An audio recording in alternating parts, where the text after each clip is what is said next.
Hello and welcome to SusStainable Action here on Cozy Radio, the heart and soul of the city. Today we have a special edition of SusStainable Action. If you're listening to us right now, you went to audiorealm.com, you typed COZY for Cozy Radio into the search engine and press the listen icon. We have a special show today. We're a Thursday edition because we need to talk about some things here in Indianapolis. So I brought on a special guest of mine, a friend who is a community organizer on the west side of Indianapolis. Would you like to introduce yourself to our listeners? Hello, Sue, and thanks again, Sue, for having me on the show. My name is Wyse Roderick. I'm a community activist. I'm a member of Kepler Institute, a local nonprofit here in the city that has a lot of our hands in a lot of things and a lot of the community initiatives around the city. So today I'm here. Now, I will say this. I'm not speaking on behalf of Kepler Institute as a member in terms of our organization has not put out a statement as a organization. I'm here speaking my personal views, my individual views on what I think on what's going on in the city. But yeah, so I've been here in the city. I've been with Kepler for about 10 plus years doing community work, being a community instructor. I appreciate you being here today. Shall I call you Roderick? No, just call me Wyse. Just call me first name Wyse. That's all. Well, I'm extremely happy to have you here today, and I'm extremely angry that we have to have this special show. Yes, there's a lot of angst and anger around the country right now. There is. So for those of you who are not from Indianapolis, who are listening to the show right now, a couple of days ago, a young black man was driving erratically in our city here in Indianapolis, and over the course of a couple hours, chases started and stopped, but in the end, Sean Reed was dead. Now you might have noticed it because he was streaming the whole thing live on Facebook. And our police here don't have cameras. So we may never know exactly what happened. So as a young man of color, a black man, how is it to just be a human being in this city right now in Indianapolis? Well, let's look at the big picture. So what I'm not going to do, Sue, because we don't know the particulars in terms of the coroner's report and the particulars of the case, I'm not going to get into the particulars in terms of what all went down. Yet I do want to bring up the fact that I want to bring up the idea of state violence, state-sponsored violence. And particularly being a black person in the city of Indianapolis the last few years. So we're talking about not just the young man that was just gunned down by the officer, Deasjon Reed. Excuse me if I'm pronouncing his first name wrong, but I know the last name Reed. We have Aaron Bailey, we have Mac Long, and then we've had some years ago Michael Taylor. And those who are not privy to the history of Michael Taylor, I would advise people who have been native to the city of Indianapolis, I would advise you go hear the story about Michael Taylor. So the city of Indianapolis has always had a policing problem, particularly with communities of color. You know, our communities here in the city feel underserved, feel underprotected. We feel that there's no transparency within IMPD when it comes to addressing our issues. And the bigger picture is this. There's a history to over-policing in communities of color just in general nationwide. Before the show went on, so you and I were talking about the young girl in Louisville, Kentucky, who was gunned down in her bed. There is a narrative, there is a historical pattern to this of communities being over-policed. So to answer your question, how does somebody like myself, a black man particularly, feel being in the city of Indianapolis? It's very alarming. It's scary. It's terrifying because we don't know who's next.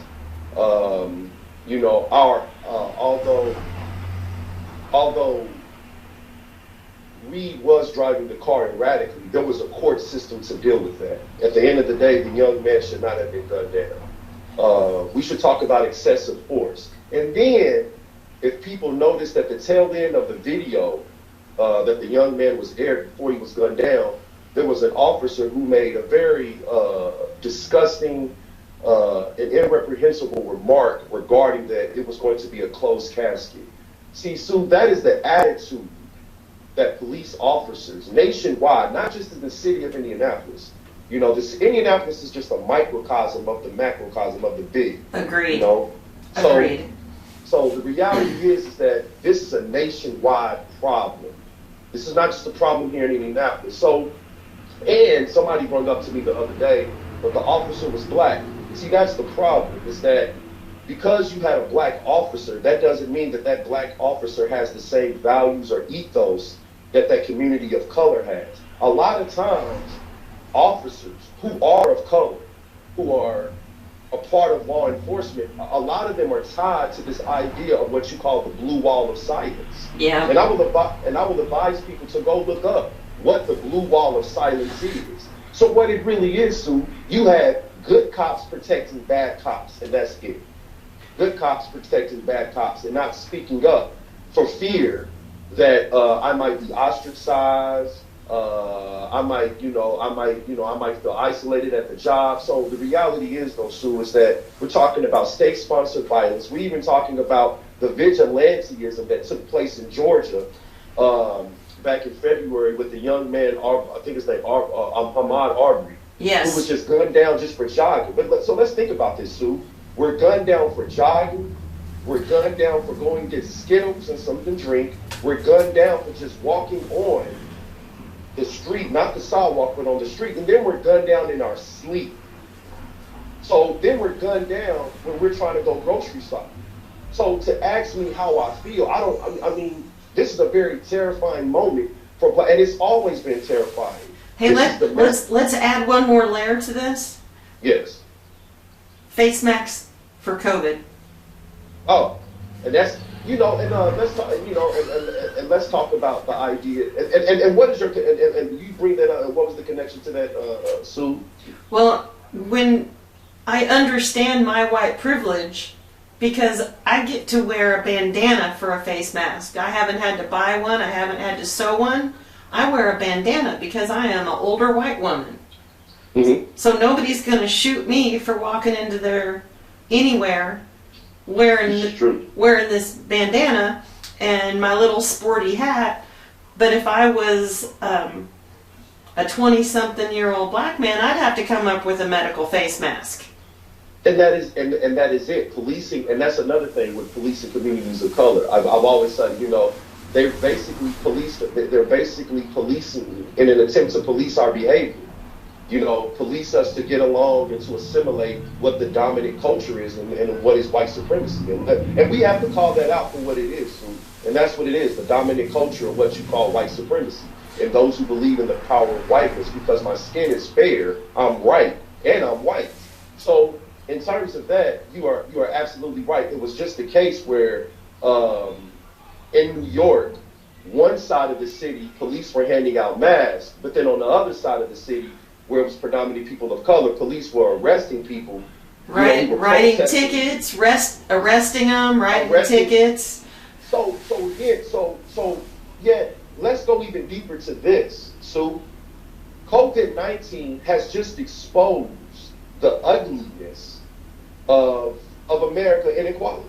That's all it's done, Sue. People say that people of color have been more affected by COVID-19 than white people. And I say, hold on, that's no coincidence. It is no coincidence. There's no, when you have an underdeveloped healthcare system, an underdeveloped educational system, an underdeveloped neighborhood which they have labeled sacrifice zones. Look up that word, sacrifice zones. And then not just that, Sue, let's go to historically. When the white power structure has had a 500-year start, it makes sense that there is going to be a widening wealth gap, health gap, educational gap, or any social equality gap that exists it's going to have a huge impact if you've had a 500-year head start. Well, sure. So, yeah. I mean, capitalism was built on the backs of black people. Here you go. And so when people look at the conditions from which people, black and brown people, have to live under, what you do is create an economy. You create this illegal black market economy that they somehow have to survive on. You know, if I'm a convicted felon, I can't vote, so I don't get any say per se in the political In way. Indiana, felons, as long as they have their fines and fees paid for and have done their time, Good. they can register and vote. In Indiana, Yeah. felons can vote. And I'm saying, and across the country, there's a struggle for that too. And I realize It's true. And I realize, you said what again? So I didn't mean to cut you off.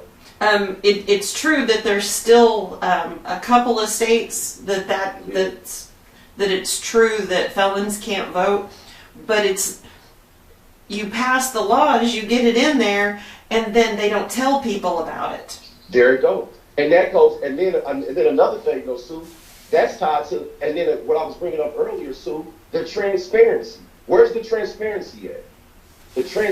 You alluded to it earlier, Sue, the body cameras. Why is it so hard for police to have body cameras? If they do not want and to even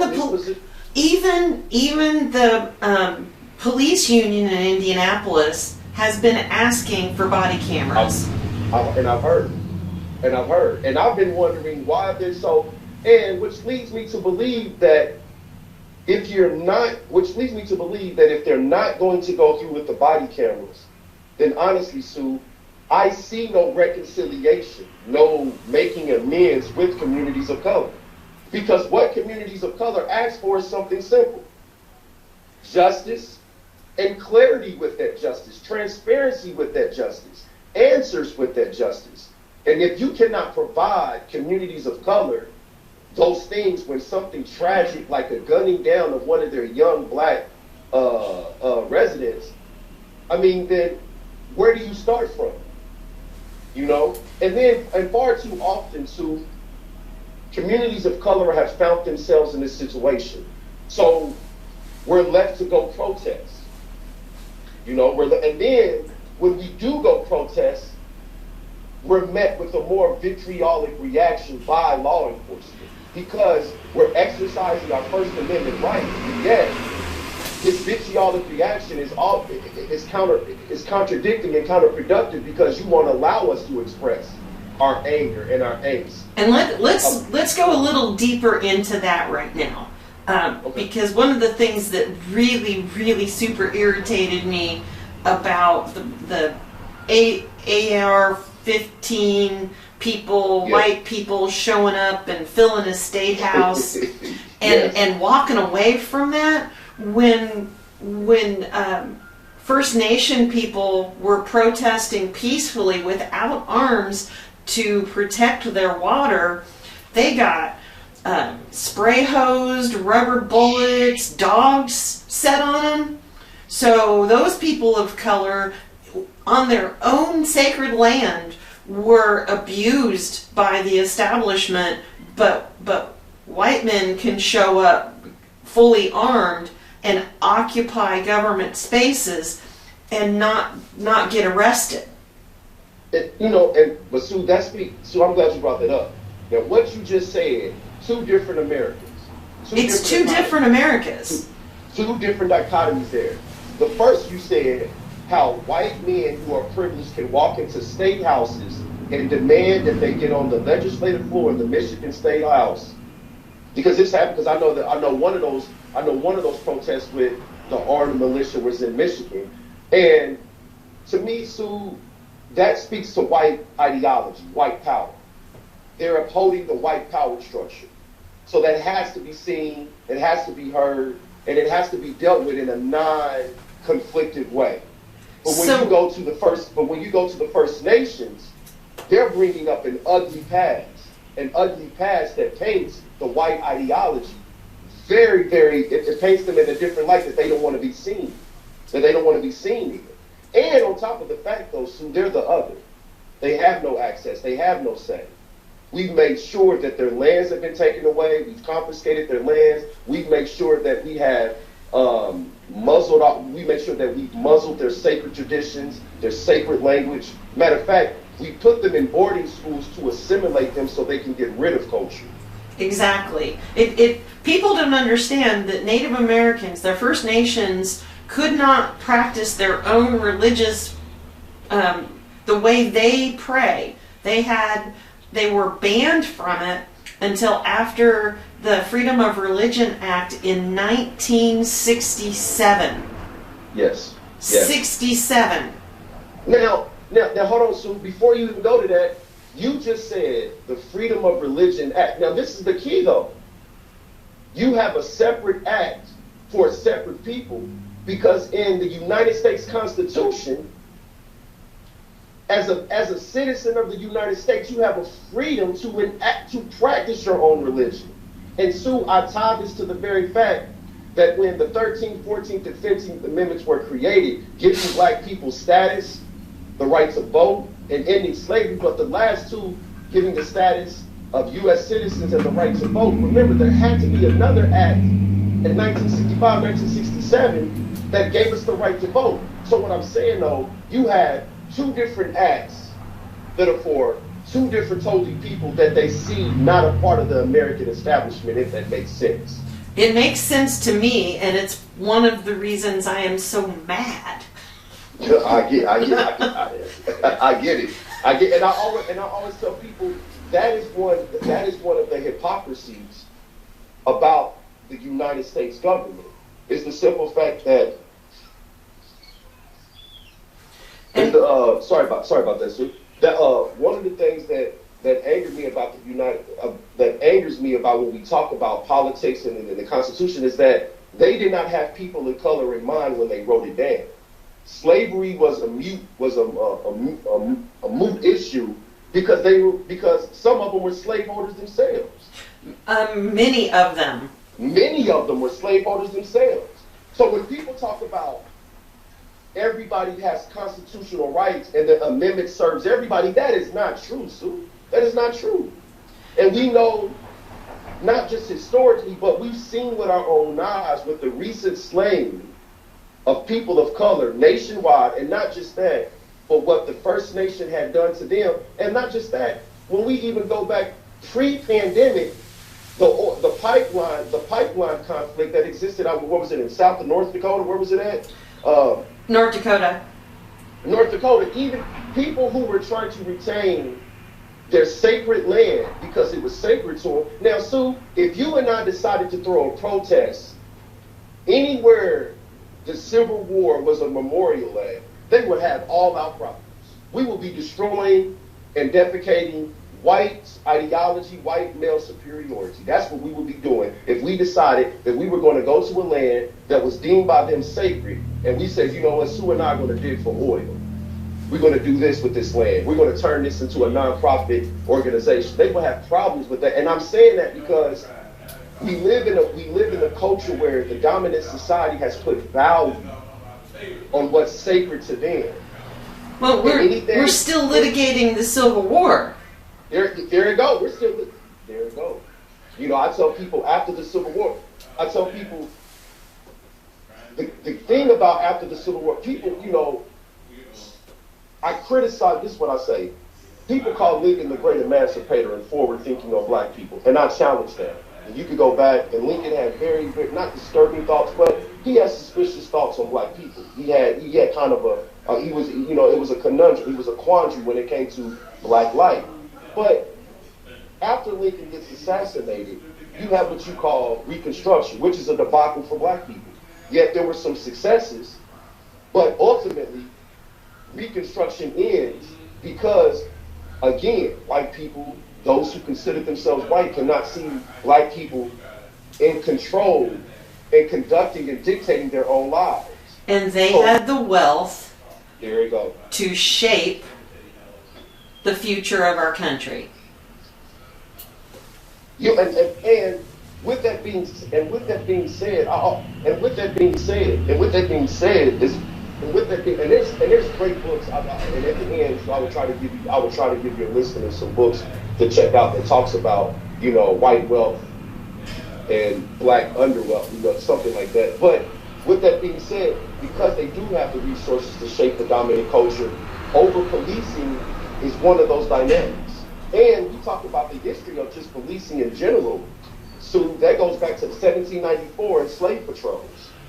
You know, white vigilante groups, you know, policing the areas, making sure that you don't have any runaway slaves, but not just runaway slaves, free black women and men or families roaming free. Even though they're free, they cannot roam free. So this is where policing of color, this is where it gets its start from. Slave patrols, looking to terrorize and intimidate people. Intimidate. Yeah. So let's transition that past to Ahmaud Arbery in Georgia. So when he was out jogging, there's video of him stopping in an open construction site house and looking around in it. And these white guys saw that happen. It wasn't even their property. Right. But they saw him being curious about this property and then went and got their guns and hunted him down. Hunted him down. Vigilante style too. Vigilante style. Most definitely. So Georgia has to get rid of their citizens arrest bullshit. Oh yeah, and I have a question. Is Georgia a stand your ground law? Yes, there's stand your ground, citizens arrest. My problem with the stand your ground law, Sue, is the fact that, look here, black people don't have people of color, Sue, we do not have a chance against that law because we're already being a threat. Yeah, just walking into you can't walk into a grocery store with a bandana on your face in a pandemic. There you go. You can't. Sue, you're right. Sue, if we look a particular way, our eyes move a particular way. The man was just jogging. He was curious about a place. We don't know why he did it. That's not the point. The point is that they did it George Zimmerman style. If it'd been a white kid who did that, yep. They wouldn't have run down a white guy. They wouldn't. To quote unquote protect their neighborhood. Matter of fact, they would have knew probably the white guy, and they probably would have went over there and asked him, "Hey, were you trying to buy the property?" So in terms of that, you are so right, Sue. You know, being black and brown in America. I mean, and then we're seeing it with the immigration crisis. You know, we're seeing it with the immigration crisis. The fact that, you know, Trump has labeled a lot of these people, migrant people. He has labeled these people murderers, rapists. You know, the filth of wherever they come from, and it's like that's not the case. And you know, and I have another issue with that, tied to the fact that they're not running from problems that stem from their own doing. They're running from neo-colonialism that has taken place within their own country, meaning countries who are deciding what their political outlook looks like when they don't even live in that country. So that's another reason why those people are running and fleeing those countries, because those countries' governments themselves don't even have control over their own government. So in terms of this, what we're seeing with this pandemic, we're seeing the vitriolic and ugly nature of white supremacy here in the United States. And to a certain extent, when you have a president like Donald Trump who uses all of the federal resources available to make sure people of color are feeling the full brunt of the U.S. government, this is what you have. This is what you have. And it's no coincidence that these last 2 or 3 weeks, these last 2 weeks, we've seen, particularly here in Indianapolis, it's no coincidence these last weeks that we've seen a string of police shootings.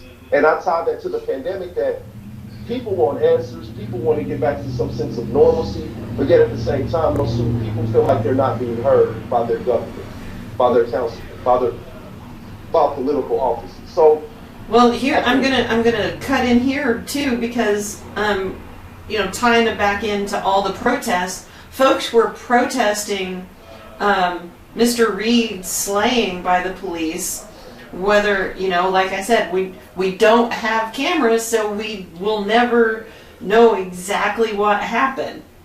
But the people who showed up to protest the fact that you can't have traffic violations and live if you're a black man in this city, they used pepper spray balls to break up the crowd during a lung-based pandemic.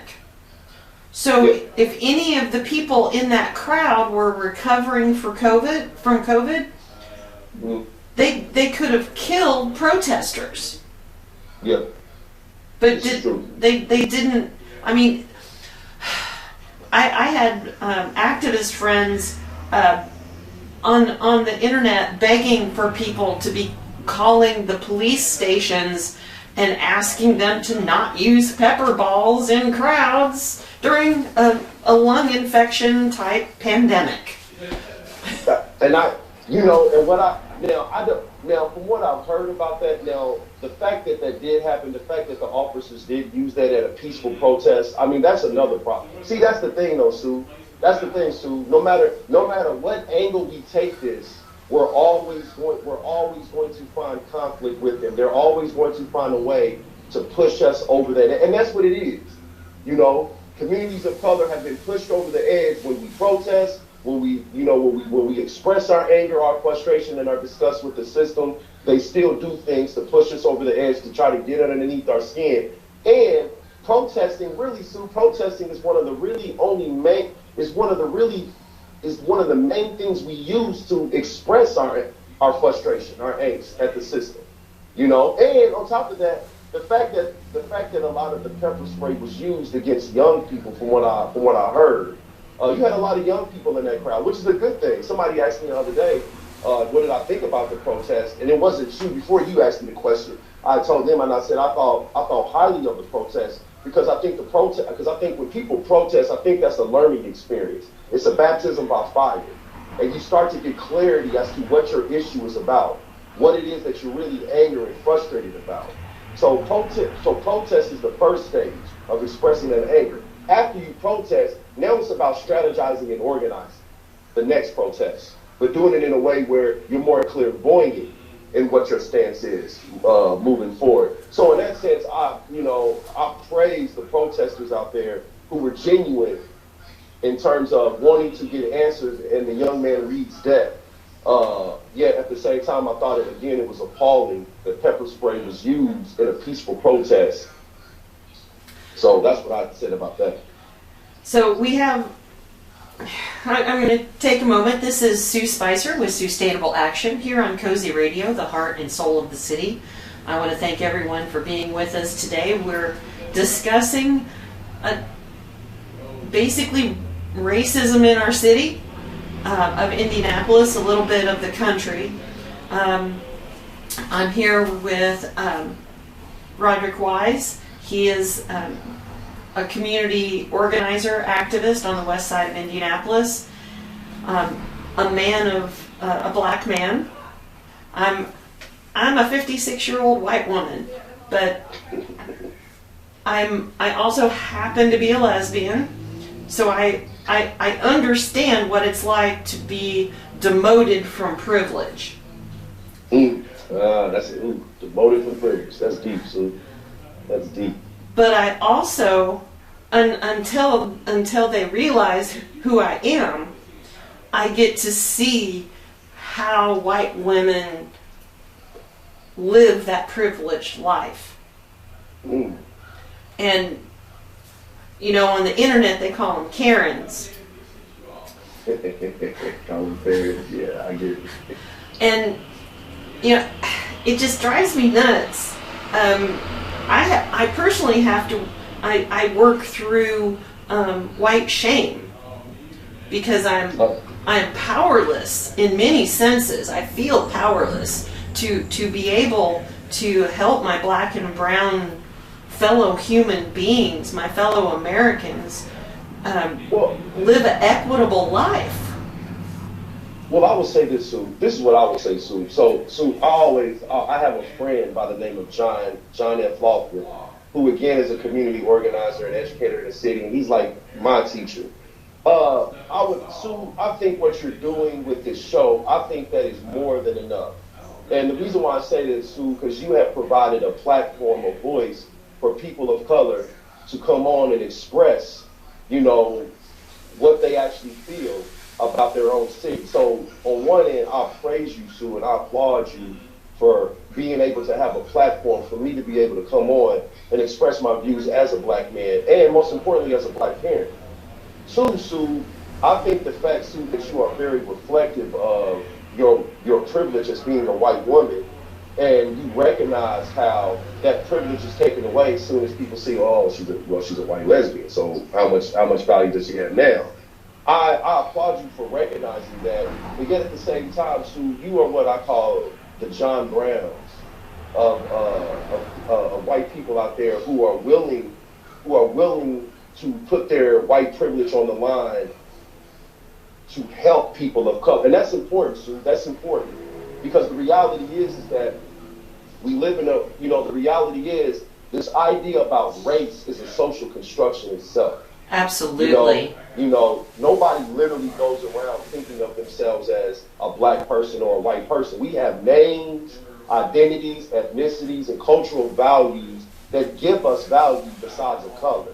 So the reality is, Sue, what we're ultimately trying to get to, and we may never get there in your lifetime or my lifetime, but hopefully in the youth's lifetime, hopefully in the young people's lifetime, that we can get to a place where we see each other as human beings, where we all have human concerns, issues that we can all resolve together. And you're speaking from that place of humanity, Sue, which is a great place to speak from, because the reality is, Sue, although black people are killed and brown people are killed at huge numbers by police, the reality is that this can happen to anybody. The reality is that this can happen to anybody.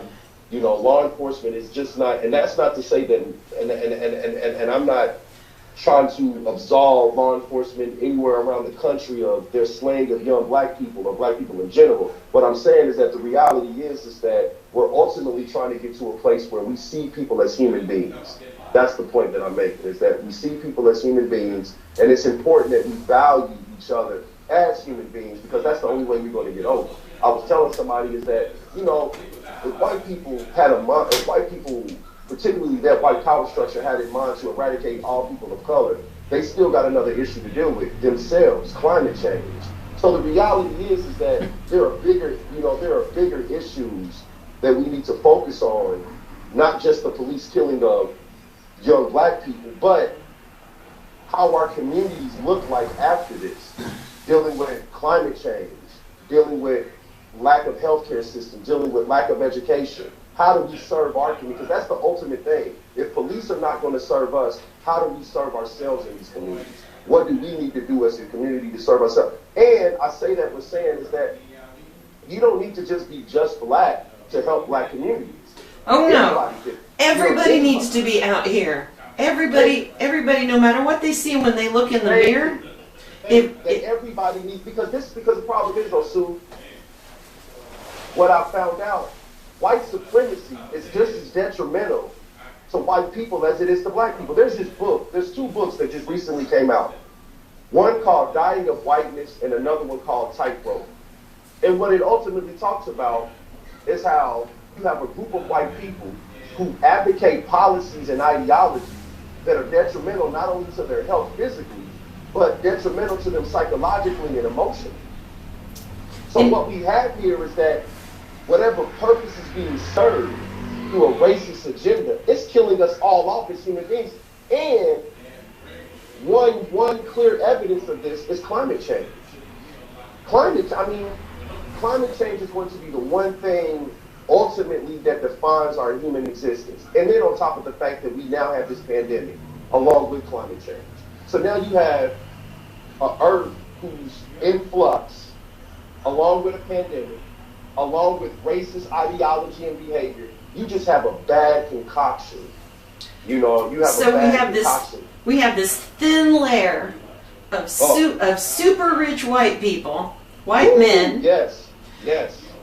So the Democratic Socialists of America,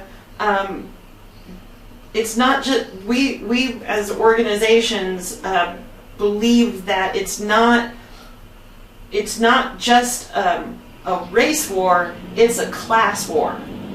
Oh, it's yeah, and the thing about it is that when you have, and the thing about it is, though, when you have a country like you said, you brought it up earlier, capitalism. I tell people the thing about capitalism is that everybody brings up the idea that everybody can enjoy in capitalism and share in capitalism, and I said no, that's not true. Everybody that is so not true. Capitalism.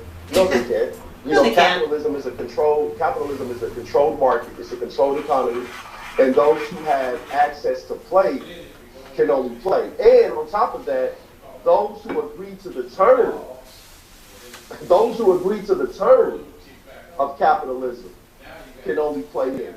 And I tell people that it's incumbent upon us as community activists that we start to create our own works of economy, our own forms of what capitalism looks like to us. Because right now, Sue, we have seen from the current, from past history that it's really just us. There's no justice. It's just that cliche saying, it is actually just us. Yes, indeed. It is actually just us. That slim amount of rich white men, white people who control the economy. Look here, they've already said their piece. They're about wealth, they're about getting to the bottom line, they're about the stock, they're about investment. They're not about investment in communities of color. And I tell people, it's very obvious that when we talk about let's just talk about the pandemic, and when we talk about wealth gaps, when we talk about minority-owned businesses who have received less than 50% of the pandemic financial relief than all of the other white-owned businesses, small white-owned businesses. The Trump administration failed to release the funds to the First Nations. Yeah, and there you go. There you go. So you failed to release. Now, let's be honest, Sue. Trump is not the smartest in the bunch. We know that. We know that. When this money is not released, this is not so much Trump's decision. This is the intellect. This is the intelligentsia around Trump that are making these decisions for Trump. So this is intentional. Yes. This is intentional. We gotta find a way to get ourselves back on the market. We gotta find our way to get our wealth back before the rest of America. All of these other citizens who are working 9 to 5, low-end jobs, before they get their pay, before they get their due, we got to make sure that we get our $1 billion due. So, an interesting note, Jeff Bezos is about to become the world's first trillionaire. That's just, that's disturbing. It's appalling. And I say it's disturbing and appalling is that in a pandemic, what do you do with all that money? And that's what I tell people. To me, billionaires shouldn't exist. With a B, billionaires should not exist. You're right. Trillionaires, billionaires, they should not exist. And I tell people, where is the humanity in taking that money and investing it in infrastructure right now? Like investing it in a more robust healthcare system. So it's appalling to know that when the pandemic broke out, it was sad to know that we were not prepared for this. And what's interesting, Sue, if you are in any organizational capacity, you have what you call training seminars where you train for stuff like this. Mm-hmm. And the fact that we were unprepared in terms of this, and I tell people, I'm not arguing that we should have been prepared for a virus because virus is nature. Pandemics are nature. We cannot control nature. We are at nature's mercy right now. Yet what I am talking about, Sue, for us to not have enough masks, ventilators, hospital beds, spaces where people can go who are sick, the fact that we were not well prepared for that, what they call themselves the greatest and wealthiest nation in the world was not prepared for something like this, that is a problem. And that speaks volumes to the values that the particular people in charge have about their own nation. Speaks to the values that they had amongst themselves. Well, and I tell people, the Republican Party, the Libertarian bent, especially, don't think we need government for anything. They think private companies will take care of it all, and they've been working for the last 40 years to dismantle the basic workings of our society through government. And the fact that they think like, and that, to me, I mean, that honestly, Sue, that's just to me. First of all, that's to me, for libertarians to argue, that's too simplistic. We don't need government. The reality is, though, Sue, government has created a system which only benefits the few. So therefore, government in some capacity is needed for those who are underserved or not served at all. And this is the moment when I tell people in the state of Indiana to get your absentee ballot through the mail and still vote for Bernie Sanders. Please, look here, Sue. Look here, Sue.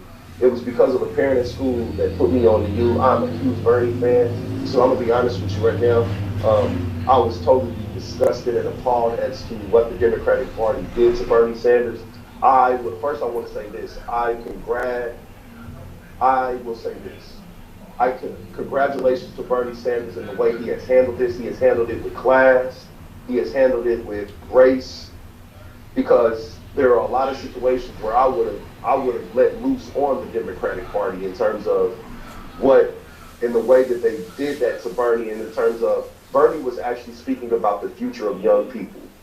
And if you are a parent, if you are a community activist, if you are an educator, the things that Bernie was advocating and proposing continues. If it wasn't for Bernie Sanders shaming the Senate from the Senate floor, I wouldn't have pandemic insurance right now. The pandemic unemployment insurance. I would be. This month would be the last month that I would know where I was paying my stuff with. I called in all of my markers. I called in all of my markers, and I was going to make it through May. Yeah, I get. And so, like I said, so I mean, and that's not to say that, and that's not, and I'm not. I don't know Biden personally. Obviously, I don't know Biden personally, but I'm just a person that historically Biden has always been lukewarm about communities of color. Let's just be honest. I mean, the one thing that lukewarm is kind. Saying Joe Biden is lukewarm is being kind when you look at what he has legislated and what he has said on the Senate floor. That you can look on C-SPAN. When it comes down to it, when Trump really starts playing commercials about Biden, he's going to be pulling stuff off of C-SPAN. I agree.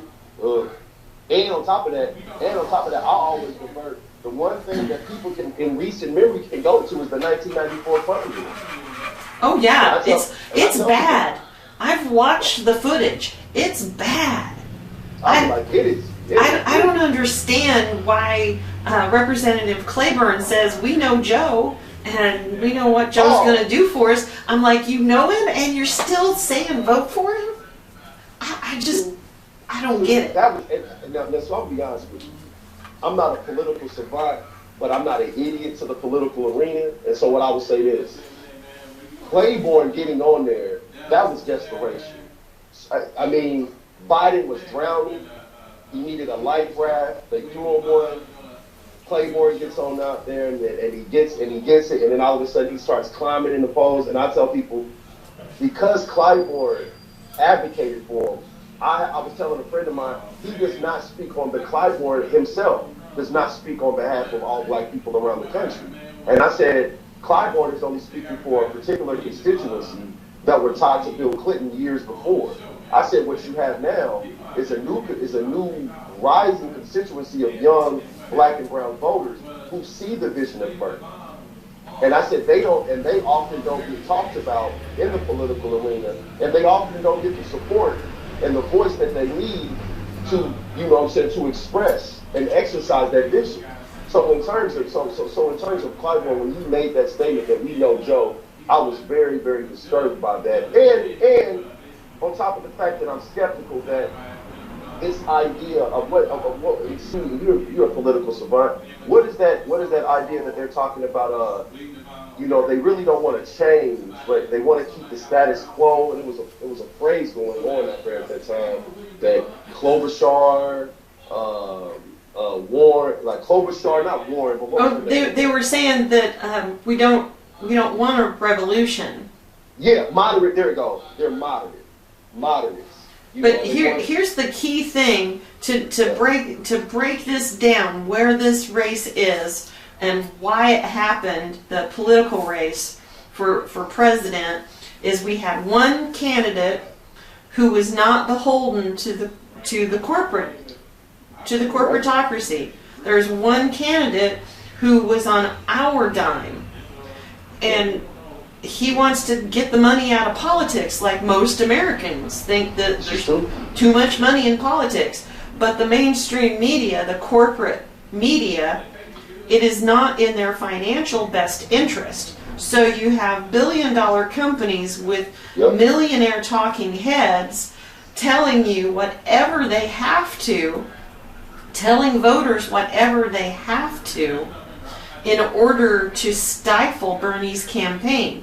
Mr. Obama personally interceded in our democracy and talked an unprecedented political move where all the competition dropped out and endorsed one corporatist. And then the corporate media set Bernie up further because they said he was going to win it all on Super Tuesday, when that wasn't true. That wasn't true when they were saying it, that Bernie was going to win it all.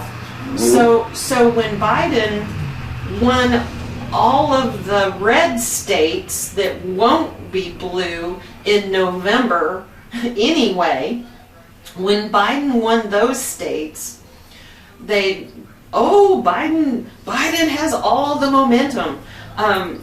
They didn't talk anything about the voter suppression in Texas and California. Heard about that. They held the results on both of those great big states until after another week passed. Joe Biden won Washington State without having an office open in it. He did not have an open office in Washington State, but somehow he won that primary. This is and let's go one more step here. We still had, at the time when they started calling Joe Biden the presumptive nominee, we still had 23 states and 4 provinces left to vote. So there's no reason to call him the presumptive nominee in a traditional sense. They sold the American people a bill of goods to save their corporate butts from an actual populist who actually cares about human beings. And I tell people, the thing about Joe Biden is going to come. When Joe Biden becomes president, all he's going to do, he's going to be Obama 2.0. And what he's going to do, he's going to regurgitate old policies that are not forward thinking. He's going to come about and create plans that, again, that are going to favor a political establishment in the middle class, a political establishment that is moderate in its sense, where they don't want too much change, but they want enough change where it's to their advantage, if that makes sense. And that's the issue that I had with a lot of this, is that a lot of them will promise trinkets, gifts. If I get this particular, if you support me, I'll have this particular office open for you, or I can give you this. And I just think, again, like you said, the American people were sold on something that everybody wasn't sold. It just wasn't. So we've had manufactured consent, and basically people voting against their own best interests. People arguing with people like me and you about what needs to happen in our country, arguing with us because of what they were told by millionaire talking heads. And another underlying problem that I also think is wrong with I've always felt disgusted by the political arena in this aspect is this too, Sue. The idea that people would like for you to compromise your ethos, values, and ethics and principles in the name of another person. And I said, that's not integrity. I am done voting for the lesser of two evils for president. I am done. I am done. Somebody was telling me that, you vote for the devil you know. And I said, you know what? I can understand a statement like that, but far too often, that adage is far too often people of color or disadvantaged, disenfranchised people, regardless of the race, political spectrum, social spectrum they are, far too often they're bamboozled into thinking that by jeopardizing, compromising the values and principles and picking the lesser two evil, it benefits them. And far too often it doesn't. And they end up on the wrong side of that. And I'm with you, Sue. It's time for us to get over this idea. Even when Hillary Clinton was running for, I was telling people, because Hillary Clinton's husband was president, because she was state secretary, because she had experience, that didn't mean I agreed with her values in terms of her policies and ideology domestically and globally. And I was telling people, I refuse to sacrifice my principles and my ethics about what I think about what life should be. I refuse to sacrifice. So I went with Bernie Sanders, of course. But I wanted people to understand is that have some integrity, have some heart, have some compassion, be sympathetic to the people on the ground level who don't. Because I always tell people to think about politics in terms of Biden politics, is that a lot of their initiatives and policies don't reach the people at the bottom level. It just don't. I mean, Sue, I've seen it. It just doesn't. It doesn't. It just doesn't. And what Bernie Sanders was advocating was getting plans, policies that reach at the very depths of our culture. And a lot of times, I tell people, when politicians go up there and they promise these things, their policies are not deep enough, or not in depth enough, or not expansive enough. And sometimes the policies are more ideological than actual practical. Yes. Truth. And when I listen to a particular candidate, what I want to hear, what do we do for the youth in the next 50 years in dealing with climate change? Because that's a real issue, Sue. That is a real issue. We could kill our oceans in 20 years if we don't change things. And not just that, Sue. What they found out is that in communities where there are no green spaces, and if the heat in the summer and the springtime continues to rise, they found out that 2 years ago, a study in Baltimore, that in Baltimore urban neighborhoods, because there's lack of green spaces, the heat, there's no shade for people to go under. There's no shade to relieve the heat, right?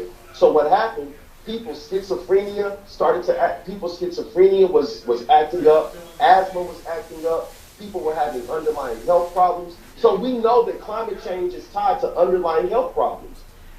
You tie that to the fact now, so that now we got a pandemic with rising temperatures, rising seas. If your policies and if your strategy and plan are not addressing those, then honestly, what are we preparing for, Sue? Oh, we're preparing to die. Jeff Bezos has got his own space program, and he's going to go colonize the moon and leave us poor people down here. I heard about that some days ago, that they are now recruiting for the space. They're now recruiting for the space military, which I think is asinine, which I think is idiotic and stupid, just because for this. Where are our resources going? There is nothing in space that has any practical value for us here right now. There is no immediate need. Now wait. We don't. I'm going to pull back a little bit on that one on the Space Force, because it makes me wonder what they're not telling us. There you go. Again, where are resources going? So what are they not telling us? They finally showed us footage of 3 unidentified flying objects.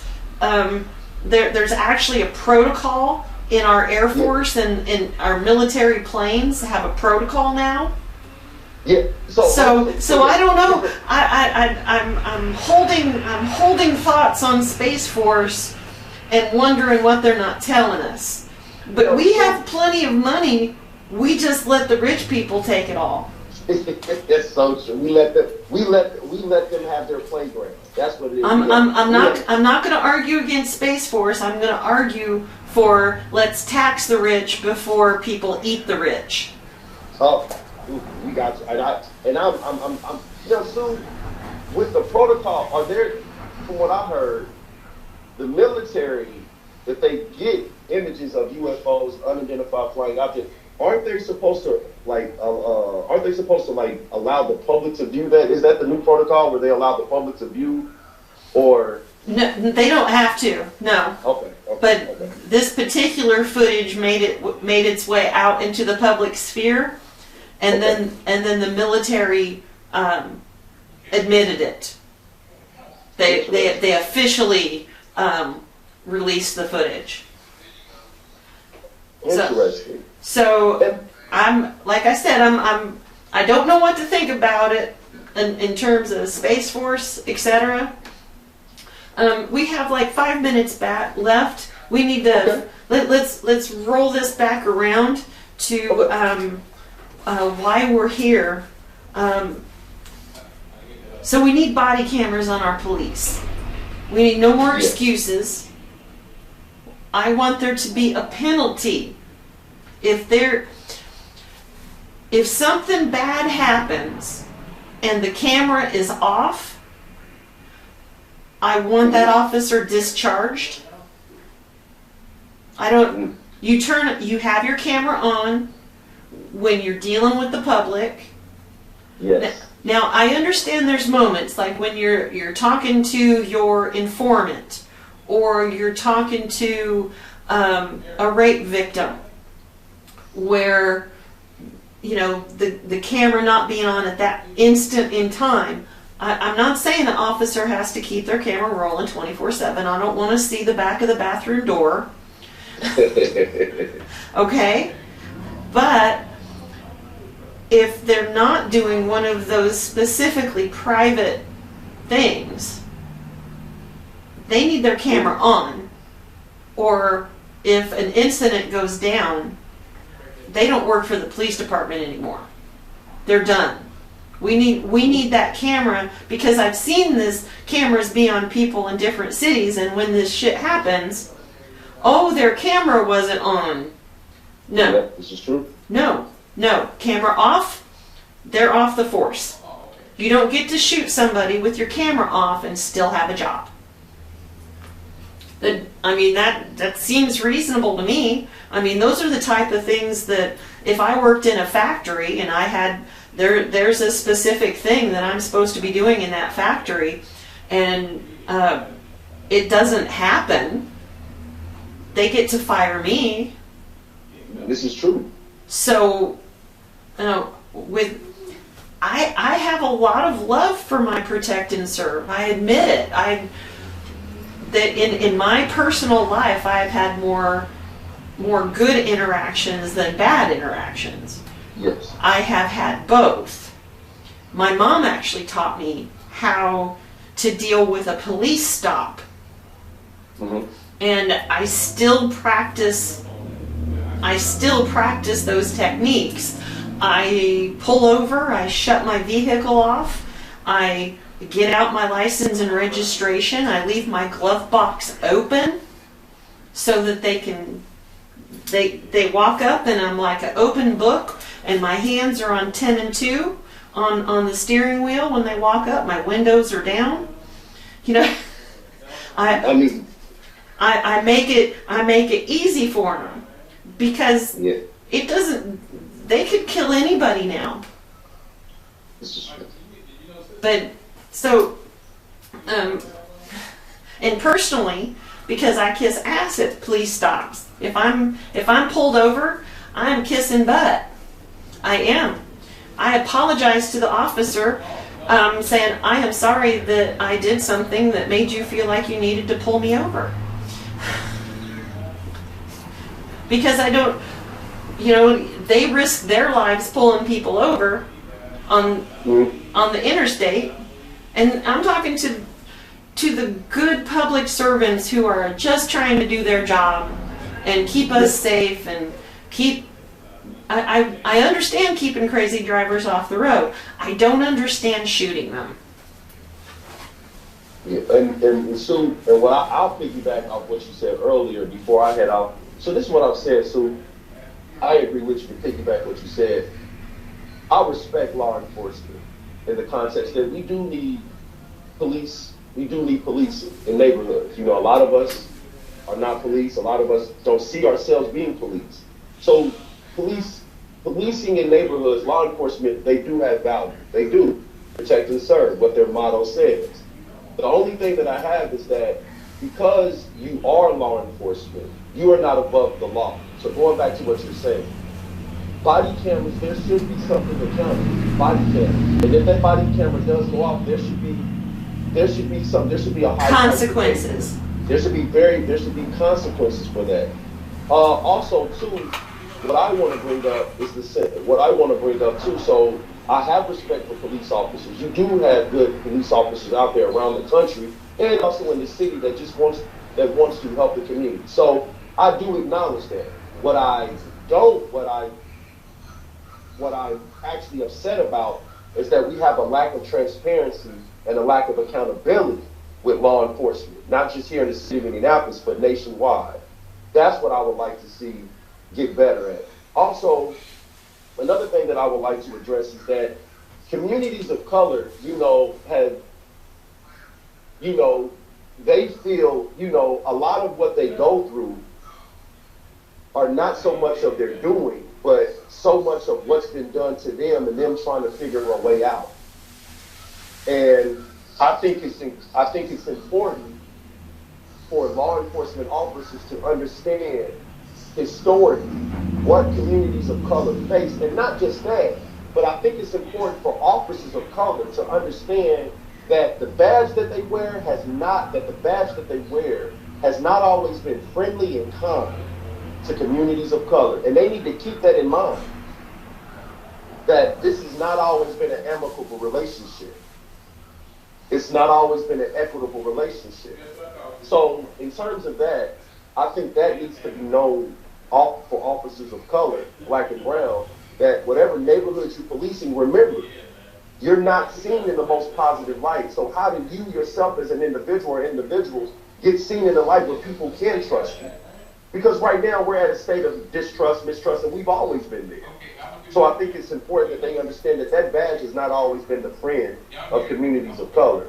So, with all that being said, I think it's important that young people continue to get involved in protest in whatever capacity. And just because you wasn't out there protesting doesn't mean that what you have to say or your activism isn't valid. No, stay in your lane. Whatever you feel like is valid for you to protest. So that means if you do a blog, if you write a blog, if you're doing podcast interviews like this great podcast here that I'm on right here, if you're doing that, that does have value. So I think it's important for the youth to stay involved, be engaged, and most importantly, along with that, I think it's important for our elders and our other community activists who are under elders for us to bridge these intergenerational gaps. So our young build with our old and learn from each other and learn how to strategize, politicize our issues where there is clarity, where we do start to get answers. So, with that all being said, that is my vision in terms of me individually, is that, we continue to advocate our rights, push for our rights, our civil rights, yet at the same time, understand that there's work to do, and the way that we go about this work is by collaborating, unifying with each other, and getting the job done. Well, thank you so much for coming on the show today. I want to thank all our listeners for tuning in. Thank you, Sue. Thank you, Sue. Another action for today, if you're not the protesting type, but you see the injustices, you can go to Indy.gov and look up the Citizens Police Complaint Board. There are 3-year terms where things are reviewed. So since you're on the internet listening to me right now, you can go to indy.gov, look up the Citizens Police Complaint Board. If you don't want to be out there protesting, but you're still got problems, we need more, we need different people on that board. Not the same 4 people the mayor puts on there, the same 7 the city county council does. The Fraternal Order of Police gets 1 person on there. We need fresh faces. So this is Sue Spicer with SusStainable Action here on Cozy Radio, the heart and soul of the city. Thank you everyone for listening.